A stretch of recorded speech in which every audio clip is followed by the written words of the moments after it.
I'd now go to the government side, but my colleagues have indicated that Senator Heffernan can take their spot for their 15 minutes, or any part of it, as he is involved in other committees as well. Senator Heffernan, over to you. Thank you, Mr Chairman.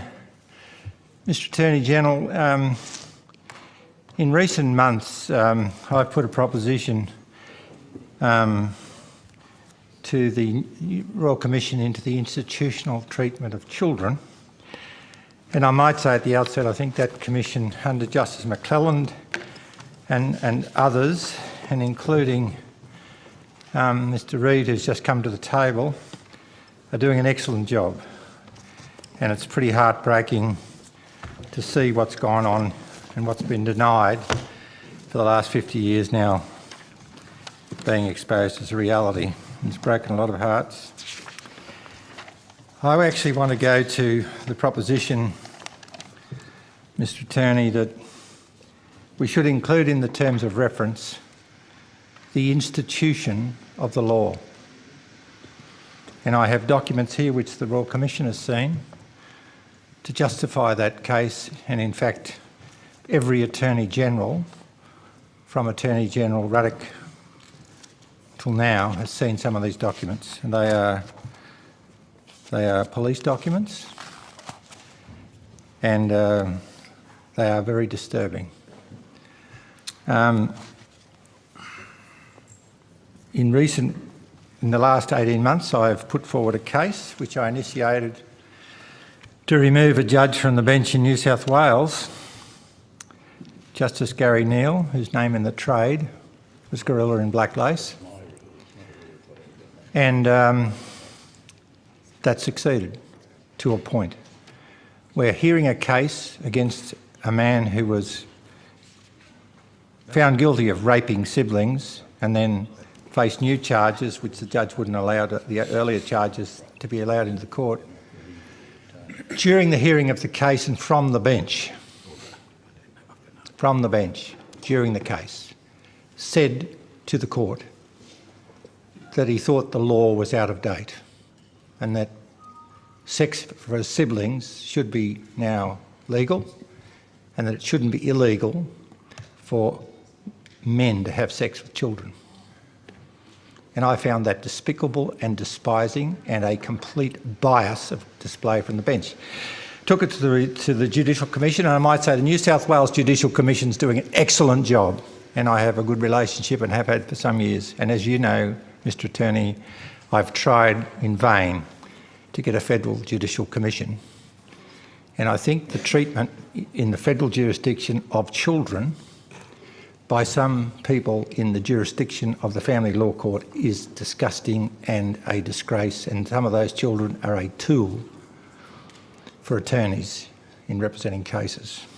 So having produced a set of documents to the Royal Commission under an order to produce,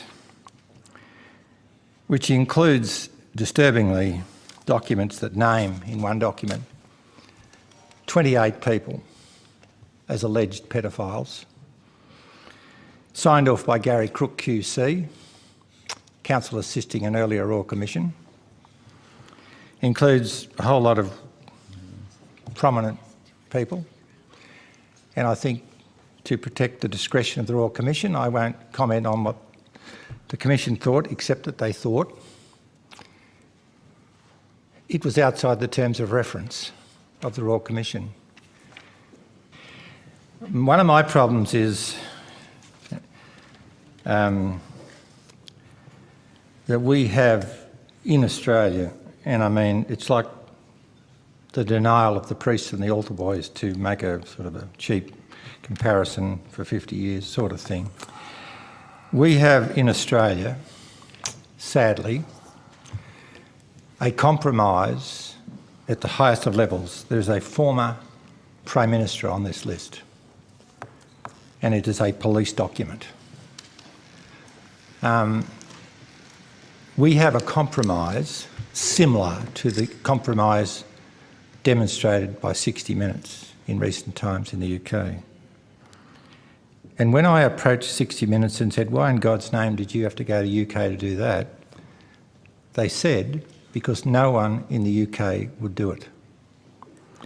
And can I just say to the children that have been abused, to the parents and the loving mothers, quite often more than the fathers, who go to places like divorce courts, and the lawyers use the tool of abuse in the divorce courts. The divorce courts should deal with, in my view, the breakup of the family and its assets, etc. It shouldn't and isn't qualified to deal with abuse that is alleged. That should be a separate entity, and it's not. I just want to put everyone on notice. You're talking about the abuse of children here. The family law court judges demonstrate quite regularly that they are not capable of dealing with that phenomenon, that the custody battle is often uses the legal tool of one partner abusing the other, whether that's true or false, and in many cases it's false. Could I just go to, and thank you very much for your assistance. Well, there are provisions, of course, Senator, in the Family Law Act which do deal with the making of false allegations, which, of course, apart from anything else, is perjury if made under oath, but also may have consequences in terms of costs and other adverse consequences for parties maliciously making false allegations. People, because they know I'll try and help, who have their lives ruined because the law outsmarts them in the family court. Could I just, to make the point, I absolutely believe that in many cases, and all human endeavour has failure, none more spectacular than me, but it is often not people's secrets, and obviously these documents are very disturbing, and they were delivered to me by a police agency some time ago because no one seems to want to deal with them. It is often... Senator Heffernan, I understand you have put the documents to which you refer into the hands of police. Some of these... This folder actually, as Mr Reid knows, and I thank Mr Reid, and I think you're doing an excellent job, as is the Royal Commission, actually came back hand-delivered. Every Attorney-General, bar you, you're on that committee when I tried to get the argument up for a Federal Judicial Commission, has seen some of these documents. Some of them didn't read them, some of them returned them. Robert McClellan tried to do something about some of them. It's not so much the secret that's the problem. It's when a group of people, such as the 28 people on this page, keep each other's secrets, that the institution, going back to my point of the institution, becomes compromised. And on this list, and I won't, there are some spectacular examples of that. People involved in hearing court cases, people, anyhow, I won't go through that. I just appeal for the thousands and thousands and thousands of people in Australia, and the Royal Commission, to its credit, is demonstrating the disgusting culture of some of our institutions. I appeal for you to give consideration to cleaning up this Act. I mean, the Royal Commission, the Wood Royal Commission, as you know, Mr Attorney,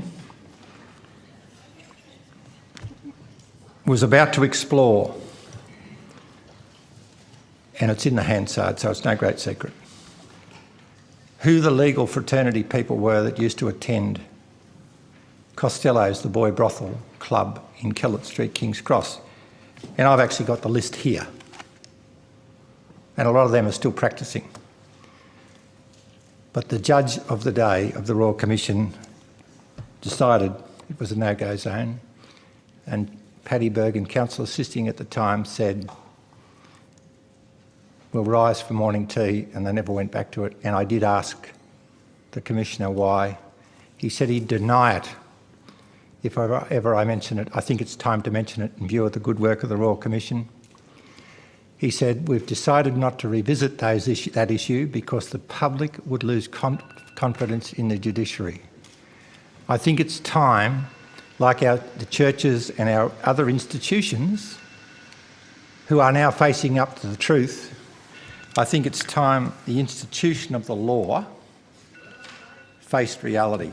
Well, there are a lot of good people in the law. The Royal Commission's doing an excellent job. I absolutely am blown away by their attitude, aptitude and the forensic and tone they bring to and the consideration of victims. Many who can live through this, many who can't, and suicide, etc. I think it's time we gave consideration to cleaning up the Act.